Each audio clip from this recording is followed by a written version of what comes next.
आता माझ्या नावावर असलेली ठग तुम्हाला सांगतो, एक उदाहरण द्यायचं म्हटलं तर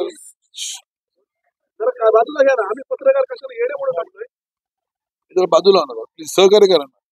उदाहरण लोखंडी स्टँडचा झोपाळा 6,000 रुपये, 3 लहान कुंड्या 600 रुपये, 3 प्लास्टिक खुर्च्या 900 रुपये, स्पॉट लाईट 1800, LED पॅनल 1500, मातीच्या मोठ्या कुंड्या 2800, मोठ्या डिझाईनच्या कुंड्या 1400, एक वॉल फॅन 800, चप्पल रॅक 3000 रुपये, हत्तीचे शो पीस 1000 रुपये, 2 पितळी फुलपात्र 2000 रुपये, अशा तऱ्हेच्या विविध असलेली वस्तू या ठिकाणी त्यांनी घेतलेल्या आहेत.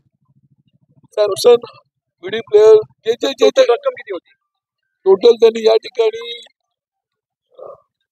71,32,000 अशी संपूर्ण रक्कम त्यांनी, म्हणजे माझी गाडी, माझ्या असलेल्या प्रॉपर्टीची किंमत आणि असलेल्या सर्व वस्तू, पण त्याच्यावरती जे कर्ज आहे त्या कर्जाचा उल्लेख कुठे केलेला नाहीये. ही दुर्दैवाची गोष्ट आहे. अशी चर्चा झाली की तुमच्या मुलाच्या लग्नाचा जो खर्च होता शॉपिंगचा, तो देखील त्यांनी काही मागितला किंवा चौकशी केली, असं काही घडलंय का? नाही, आता फक्त माझ्या मित्राने मला गिफ्ट दिली होती. माझ्या मुलाच्या लग्नामध्ये आपण पत्रिका वाटतो, तिथे आपण रिटर्न गिफ्ट घेतो, ती दिलेली आहे, एवढाच विषय. बघू का, पण नोटा दिसत नाही, चिल्लर दिसत नाही, काहीच नाही दिसत, हे सर्व आहे. नोटा लेडीज पर्स आहे, त्यामध्ये 850 रुपये सापडले, 500 रुपयाची नोट सापडली, 200ची एक नोट आहे, 100ची एक नोट आहे, 10च्या 3 नोटा आहेत, पण चिल्लर नाहीये. 25 ग्राम चांदीचा तांब्या, चांदीची वाटी, घरामध्ये जास्त असू शकेल.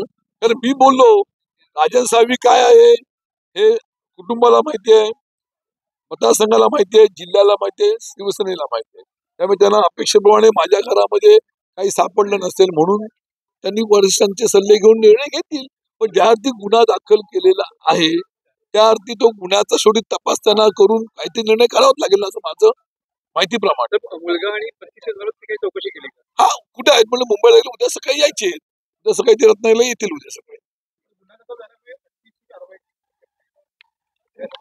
माझ्या ज्ञानाप्रमाणे एकदा गुन्हा दाखल झाला पोलीस स्टेशनला की त्याची चौकशी करून गुन्ह्याचं त्यांचं जे कायद्याचे नियम आहेत त्या पद्धतीने त्याच्यावरती कारवाई होतेच ना. हे आतमध्ये आपण ऐकलेलं आहे, तुम्ही ऐकलं असेल, त्यामुळे त्यांनी पुढची कारवाई करावी. त्या कारवाईला मी सामोरं माझी मानसिकता आहे, तयारी केलेली आहे. घेणार नाही, मी तुमच्यावर स्पष्ट केलेलं आहे की मी गुन्हेगार नाही, मी गुंड नाही, मी क्रिमिनल नाही. त्यामुळे मी एक राजकीय कार्यकर्ता आहे आणि म्हणून मी यासंबंधी कुठेही न्यायालयात जाऊन अटक जामीनची मागणी करणार नाही. मी त्या चौकशीला सामोरं जाणार. हिंमत असेल तर त्यांनी माझ्यावर कारवाई करावी. ओके सर, थँक्यू सर, धन्यवाद. आता प्रथम तुम्हाला सर्वांना खूप खूप धन्यवाद देतो, कारण माझ्या